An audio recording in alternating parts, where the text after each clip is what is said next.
Are you ready to go?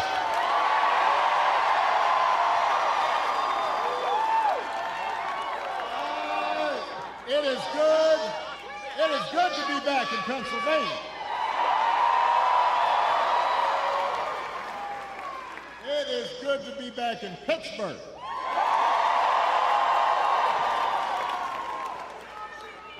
I love Pittsburgh. You know, I love the people of Pittsburgh. I love the food in Pittsburgh.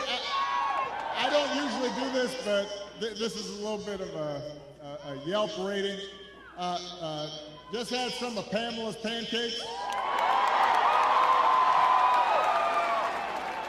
I first had those like 10, 15 years ago when I was running. And I was all like, I need some of those pancakes this time out.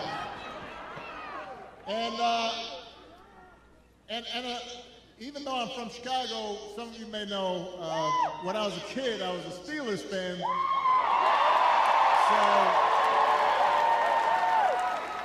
And watching the Steelers this season, it seems I'm not the only guy from Chicago who likes being in Pittsburgh.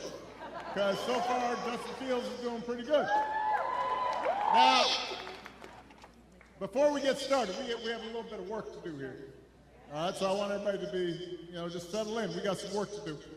Before we get started, I did want to say that we are, heartbroken about the loss of life in Florida, North Carolina, states across the Southwest. We are thinking about people, families whose lives have been upended by the storms over the last couple of weeks.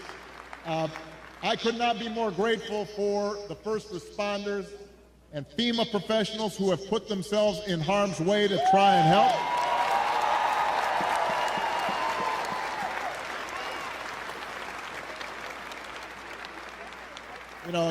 It's times like this when you realize having honest, competent leadership in government really matters.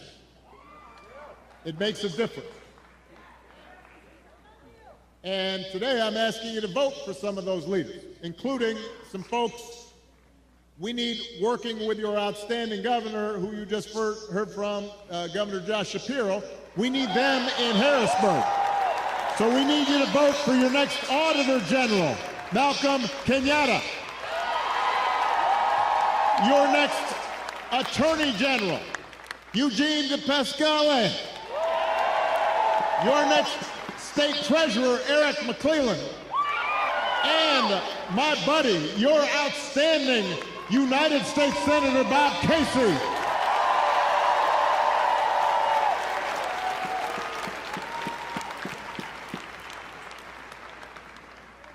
Now, here in Pennsylvania, there are 3 ways to vote. You can vote early, in person, at the county election office, or at a satellite office. You can also vote by mail. And if you need to figure out how to do that, just go to iwillvote.com PA to find a place to vote early or to request a ballot. And of course, you can vote at your polling place on Election Day, November 5th. But if you're at this rally, let's face it, you're probably voting unless you are 12. So you also have to help your friends and family make a plan to vote. And even if you're 12, you can do that. Talk to your mom and dad and aunts and uncles, because together we have a chance to choose a new generation of leadership in this country and start building a better and stronger and fairer and more hopeful America. Now, you've already heard tonight, this election is going to be tight,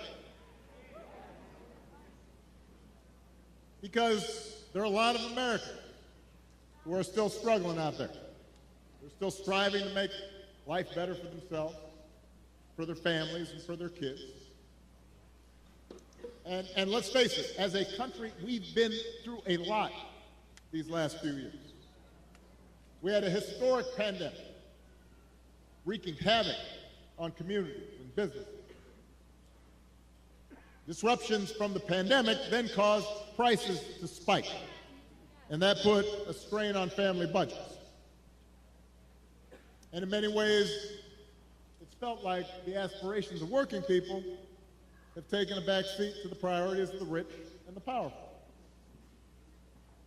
So I get it, why people are looking to shake things up. I mean, I am the hopey-changey guy. So I understand people feeling frustrated and feeling we can do better. What I cannot understand is why anybody would think that Donald Trump will shake things up in a way that is good for you, Pennsylvania. I don't understand that.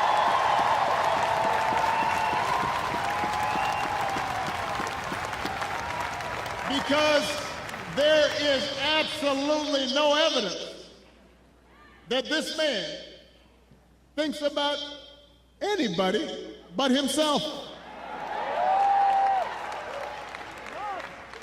I've said it before. Donald Trump is a 78-year-old billionaire who has not stopped whining about his problems since he rode down his golden escalator 9 years ago. You've got the tweets in all caps, the ranting and the raving about crazy conspiracy theories. You got the 2-hour speeches, word salad, just, you know, it's like Fidel Castro, just on and on. Constant attempts to sell you stuff. Who does that?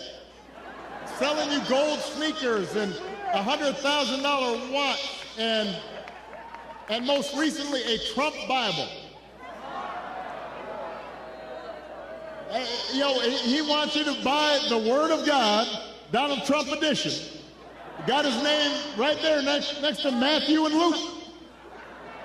I mean, you could not make this stuff up.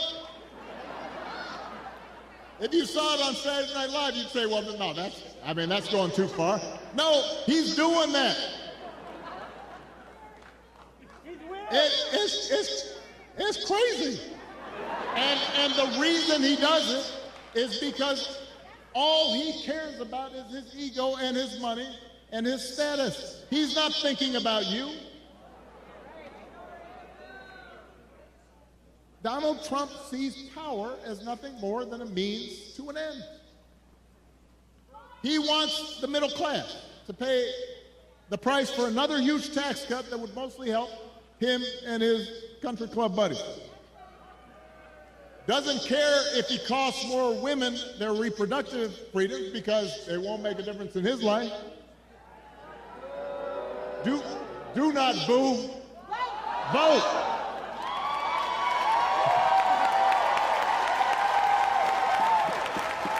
They can't hear your boos, but they can hear your votes.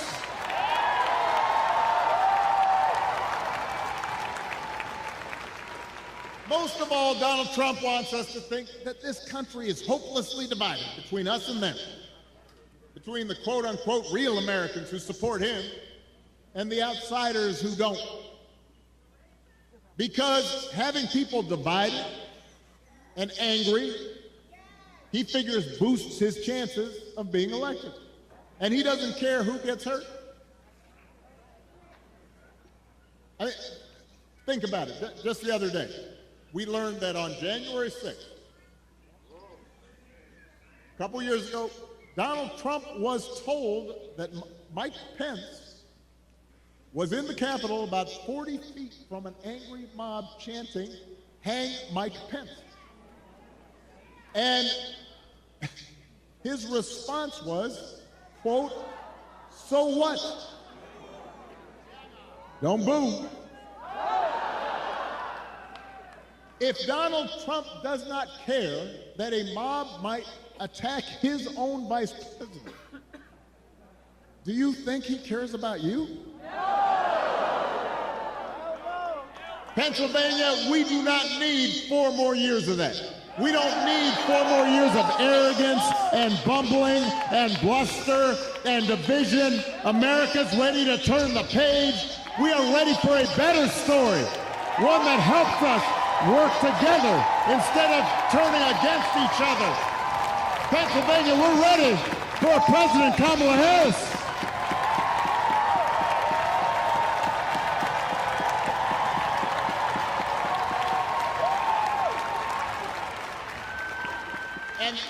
And the good news is Kamala Harris is ready to do the job.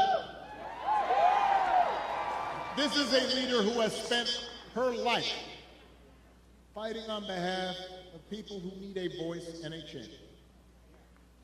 Somebody who was raised in the middle class, who worked a summer job at McDonald's while she earned a degree, who believes in the values that built this country. Somebody who has served with distinction in every office that she has ever held. I think we probably had a fainting spell back there. So let's make space for the emergency folks.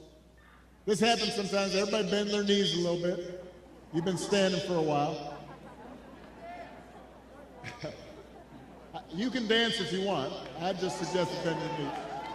But she'll be okay. Kamala is as prepared for the job as any nominee for president has ever been. That's who Kamala is.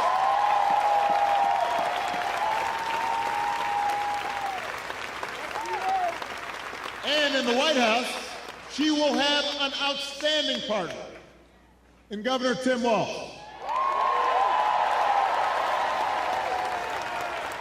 Tim is a veteran, he is a teacher, he's a coach, he's a hunter.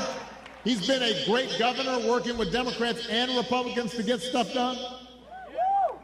He can also take a vintage truck apart and put it back together again. You think Donald Trump can do that? For that matter, do you think Donald Trump has ever changed a tire in his life? I'm just trying to picture.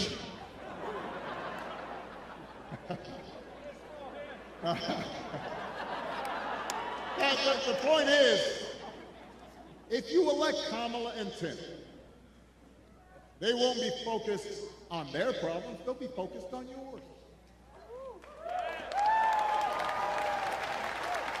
They understand that too many folks here in Pennsylvania and across the country are struggling to pay the bills. Even though wages are steadily growing and inflation is finally slowing, the price of everything, from health care to housing to groceries, it's still too high. And that takes a real bite out of paychecks. It hurts. So the question is, who's really going to do something about it? That's what you should be asking yourself. Now, Donald Trump's plan is to do what he did last time, which was give another massive tax cut to billionaires and big corporations. And then, don't boo, I'm going to break you of this habit. And the reason some people think, wow, I don't know, I remember that economy when he first came in being pretty good. Yeah, it was pretty good, because it was my economy.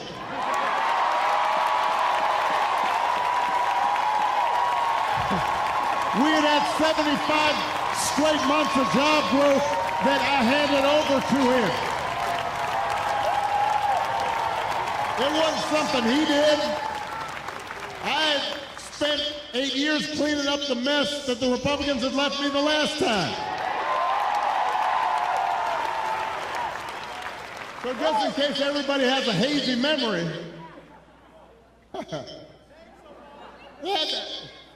he didn't do nothing except those big tax cuts. His other big economic plan now is to slap tariffs on everything, from food to TVs. Now, understand what tariffs are. Anything that's coming from that's made elsewhere and comes here, you slap extra money on top of it. And if other countries are cheating, in some cases, it makes sense because you want to have a fair playing field. But what he's proposing is basically a Trump sales tax that could cost the average family almost $4,000 a year. So if you're concerned about higher prices, that is not the way to get lower prices. That's going to come out of your pocket. You think prices are high now? Donald Trump's message basically is, you ain't seen nothing yet. All right, so that's as far as you can tell, that's his point, right? Because it's not written down anywhere. When it comes to health care, you heard it in the debate. Donald Trump's got one answer. Ending the Affordable Care Act that 45 million people rely on. The other day, his running mate, J.D. Vance, had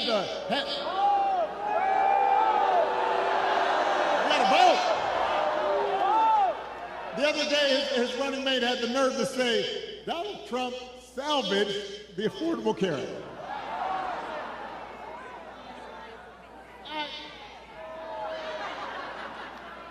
I mean, Donald Trump spent his entire presidency trying to tear it down. And by the way, he couldn't even do that right. And now, 8 years after he was elected, when he was asked about what he was going to do, he says he's got concepts of a plan for how he'd replace it. Now, I want you all to think about this for a second. Let's say your boss gives you an assignment, project. He says, I need this on Friday. And Friday comes around and he says, so, did you finish that project I asked for? And he says, well, I actually haven't started, but I have a concept of a plan. Or you could try it at home.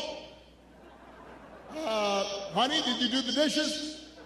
I have a concept of a plan to do the dishes. How's that going to go over? If it wouldn't work for you, why in the heck should it work for the President of the United States?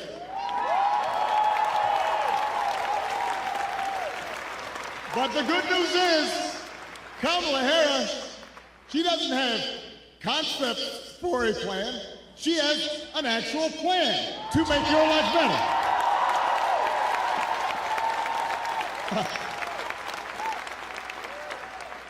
To bring down the cost of things like groceries. She'll go after corporations that are jacking up prices. Just like she went after big banks and for-profit colleges when she was an attorney general in California. And believe me, when she does, nobody's going to want to stand in her way. I remember after the home mortgage crisis, Kamala pushed me and my administration harder than any other attorney general in the country to make sure homeowners got a fair settlement. It did not matter that she was pushing a Democratic administration. She was not going to let anybody stop her from winning as much relief as possible for the families who deserved it. And because of the work she did, those families got billions more than they would have otherwise got. That's the kind of president Kamala Harris will be.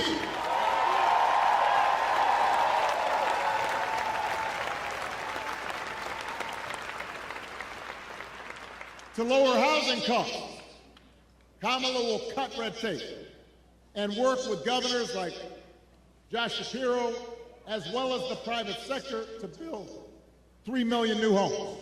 And she'll give first-time home buyers up to $25,000 to help with the down payment. Plans, concrete plans. And for a lot of folks, that could be the difference between watching their dreams pass them by and finally owning a place of their own. To lower health care costs, Kamala already worked with Joe Biden to take on the drug companies and bring down the cost of insulin and hearing aids and more than 50 prescription drugs And as president, she will never stop working to limit out-of-pocket costs and protect your care. That's who Kamala is. She's got a track record of doing it. And here's a big one. Instead of giving more tax breaks to billionaires and raising prices on working families, Kamala will give a tax cut to 100 million middle class and working people here in America.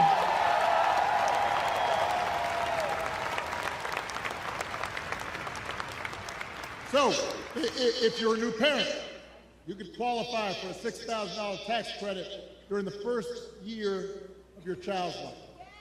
Because I don't have to tell a lot of you, raising kids is hard. And she wants to make it easier to afford stuff like a crib or a car seat or diapers. I remember buying diapers.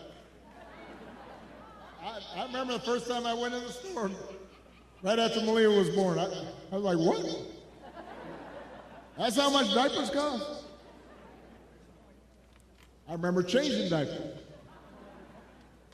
You think Donald Trump ever changed a diaper? No! Yeah.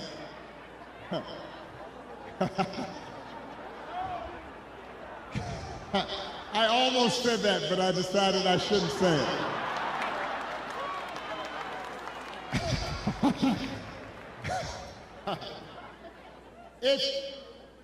If you're starting a small business, Kamala Harris will give you a $50,000 tax credit to help you get it off the ground. That's who Kamala Harris is. That's what she stands for. So with Kamala, you've got actual plans. Trump, concepts of a plan. Now, if you challenge Trump to elaborate and enumerate his concepts, he will fall back on one answer. J.D. Vance does the same thing. Doesn't matter what the issue is, housing, health care, education, paying the bills. Their only answer is to blame immigrants. They want you to believe that if you let Donald Trump round up whoever he wants, by the way, and ship them out, all your problems will be solved. Now, we've got real issues at the border. We are a nation of laws and a nation of immigrants. We have to make sure it's fair. There are communities at the border that can be overrun. We've got to actually solve a problem. But when I hear Donald Trump talking, I've got one question. As I recall, Donald Trump was president for 4 years. And if rounding up and deporting millions of desperate people and building the beautiful wall, and didn't matter whether some of those folks you rounded up were women and children, if that's the answer to everything, well, why didn't you solve the problem? Why were the number of immigrants basically the same when you left office as when you took office? I'll tell you why. Because he didn't have a real plan. He had talking points. He had concepts of a plan. And the plan was mean and ugly. And it was designed to enhance his politics and make people angry, not to solve the problem. You know what would actually help bring order to the border and fix our immigration system? The bipartisan deal that Kamala Harris supported, even though it was written by one of the most conservative Republicans in Congress, the same bill that Donald Trump tanked on purpose because he thinks fear-mongering is how he's going to win this election. He told Republicans, even the ones who had originally supported, don't vote for it, because he doesn't want the problem solved. We don't need a president who will make problems worse just to make his own political circumstances better. We need a president who actually cares about solving problems and making your life better. And that's what Kamala Harris will do.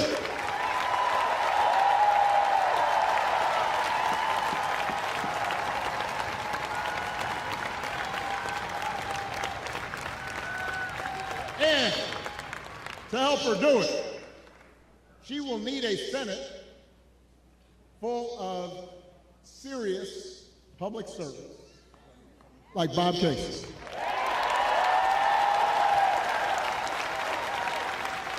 I'm going to talk about this man just for a second.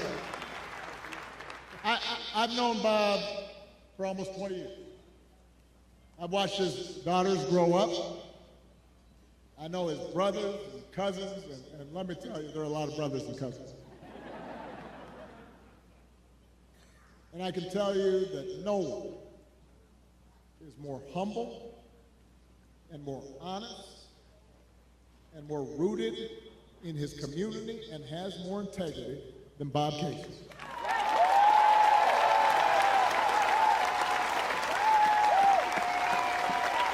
You know, in Washington, folks make a distinction between work horses and show horses.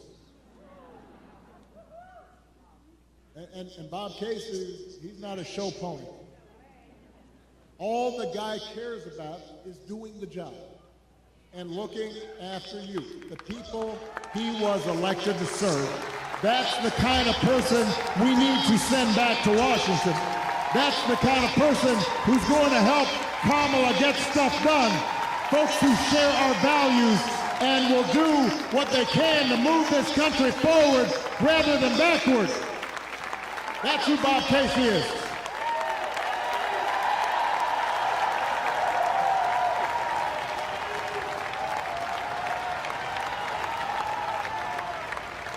Now, one of those values is freedom. And during election time, there are a lot of flags and there's a lot of talk about freedom. So let me talk about that just for a second. Because I don't think we've ever had an election with candidates who understand freedom more differently. For Donald Trump and his cronies, freedom means that the powerful can do whatever they please. Fire workers for trying to organize a union. Dodge paying their fair share of taxes. Try to throw out your votes when they lose an election. Control what women can and can't do with their bodies. In other words, for Trump, freedom is getting away with stuff.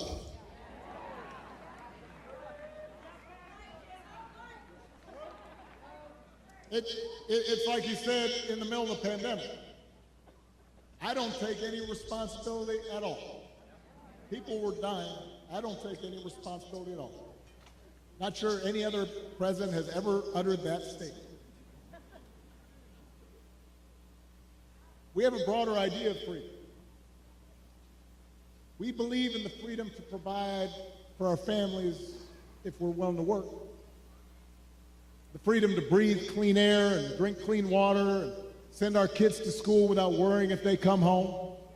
We believe that true freedom gives each of us the right to make decisions about our own life, how we worship, who we marry, what our family looks like.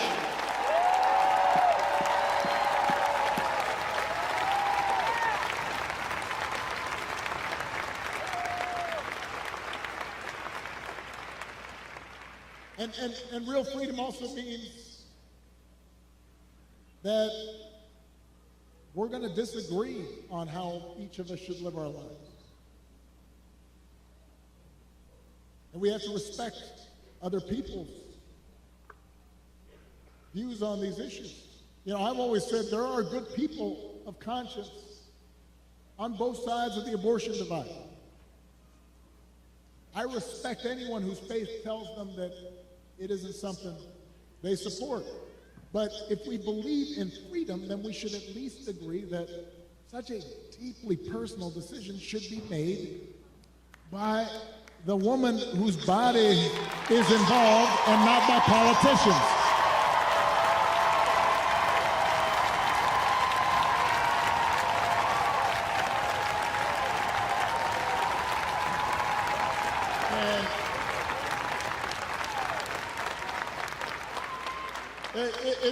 It has been fascinating to watch Donald Trump just tie himself into a pretzel on this issue. I mean, when he ran for president the first time, he said he would support punishing women who got an abortion. That's what he said. Thank you. Now, well, a couple weeks ago, what did he say? He said, "Don't worry, women, I'll be your protector. I'll tell you how he protected you." He handpicked 3 of the Supreme Court justices who overturned Roe versus Wade. Went out there and bragged about it. And now there are Trump abortion bans in 20 states, many of them with no exception for rape or incest. And when he's asked about it, he says, well, everybody wanted it this way. Really? He thinks women want to have to drive hundreds of miles to find a doctor who can help them? Does he think doctors want to choose between letting a woman die or going to jail for giving her the life-saving care that she needs? That is not something people chose. Now, Donald Trump may be confused about that issue, but let's not be confused. Let's be clear about what's at stake here. If you send Bob Casey back to the Senate, he'll vote to restore reproductive freedom that women had for nearly 50 years. And if Congress passes that bill, Kamala Harris will sign it into law.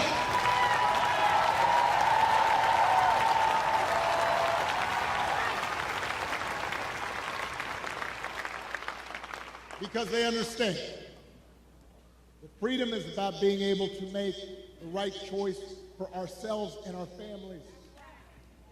It's about recognizing that other people have the freedom to make their own choices, even if they're different from ours. And it's an example of how,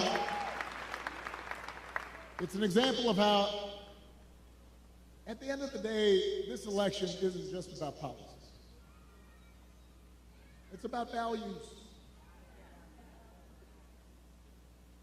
It's about who we are and how we treat each other. And the example we want to set for our children and for their children. And it's about character. You know, some of you know that when I was growing up, I didn't have a father in the house. But I did have plenty of people around me. Stepfather, grandparents, teachers, coaches, most of all my mom, who taught me the difference between right and wrong, who showed me what it meant to have integrity and to be honest and to be responsible and to work hard and to treat other people like we wanted them to treat us. And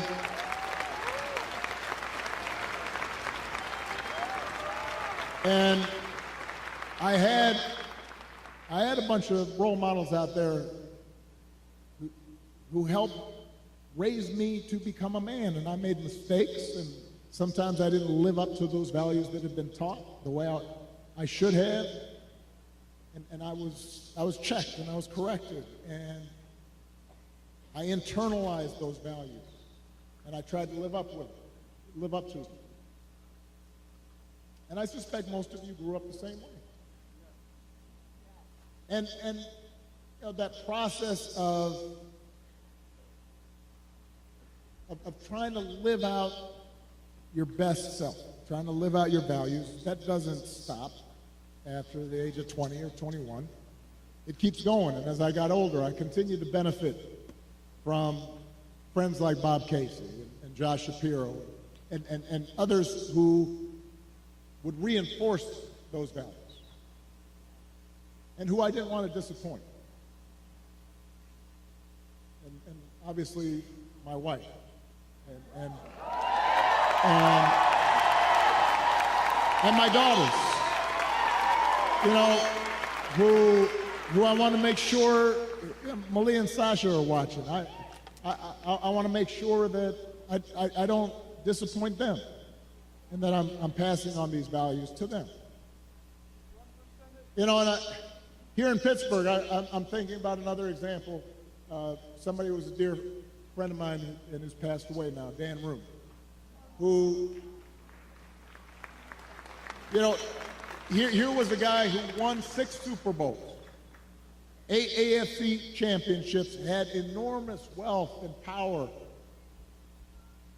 But I remember walking around, I guess it was Heinz Field by that time. I'm old enough to remember Three Rivers Stadium. Now I know it's something else. But Dan knew the name of every single person in the Steelers organization. You know, we'd pass by a custodian and he'd say, "Hey, Jimmy, how you doing? How's the family?" All the front office staff, he cared about them.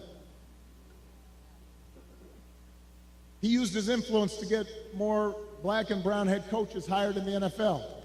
He gave back to his community. He was known for his integrity. He helped support the peace process in Northern Ireland, became my ambassador to Ireland, and continued to help encourage people who were so far apart to come together. He had character. That's what I think about so much these days, because it's so different from what we see out of the Republican nominee. And it's been one of the most disturbing aspects of this election season about Trump's rise in politics, is how we seem to have set aside the values that people like Dan stood for and Bob stood for and that I was taught, and those didn't used to be Republican Democratic values. I mean, it used to be we'd have arguments about tax policy or foreign policy, but we didn't have arguments about whether you should tell the truth or not. We didn't make excuses for people who just violated basic norms of treating people fairly and with respect. I mean, just last week, I talked about this. We had one of the deadliest hurricanes in American history. The beautiful town of Asheville, North Carolina, one of my favorite places in the country. Spent time there, amazing people. Devastating. Hundreds of people killed. And President Biden and Vice President Harris were down there meeting with local officials and comforting families, asking how they could help. And Donald Trump at a rally just started making up stories about the Biden administration withholding aid from Republican areas and siphoning off aid to give to undocumented immigrants. Just made the stuff up. Everybody knew it wasn't true. Even local Republicans said it was not true. And now the people of Florida are dealing with another devastating storm. And I want you to watch what happens over the next few days, just like the last time. You're going to have leaders who try to help, and then you have a guy who will just lie about it to score political points, and this has consequences. Because people are afraid, and they've lost everything, and now they're trying to figure out, how do I apply for help? And some of them may be discouraged from getting the help they need. The idea of intentionally trying to deceive people in their most desperate and vulnerable moments. And my question is, when did that become okay? I'm not looking for applause right now. I want to ask Republicans out there, you know, people who are conservative, who didn't vote for me, who didn't agree with me. I had friends who disagreed with me on every issue. When did that become okay? Why would we go along with that? I mean, if your coworkers acted like that, they wouldn't be your coworkers very long. If you're in business and somebody you're doing business with just outright lies and manipulates, you stop doing business with them. Even if you had a family member who acted like that, you might still love them, but you tell them you've got a problem. And you wouldn't put them in charge of anything. And yet, when Donald Trump lies or cheats or shows utter disregard for our Constitution, when he calls POWs losers or fellow citizens vermin, people make excuses for it. They think it's okay. They think, well, at least he's owning the libs. He's really sticking it to them. It's okay as long as our side wins. And by the way, I'm sorry, gentlemen, I've noticed this especially with some men who seem to think Trump's behavior, the bullying and the putting people down, is a sign of strength. And I am here to tell you that is not what real strength is. It never has been. Real strength is about working hard and carrying a heavy load without complaining. Real strength is about taking responsibility for your actions and telling the truth even when it's inconvenient. Real strength is about helping people who need it and standing up for those who can't always stand up for themselves. That is what we should want for our daughters and for our sons, and that is what I want to see in a president of the United States of America.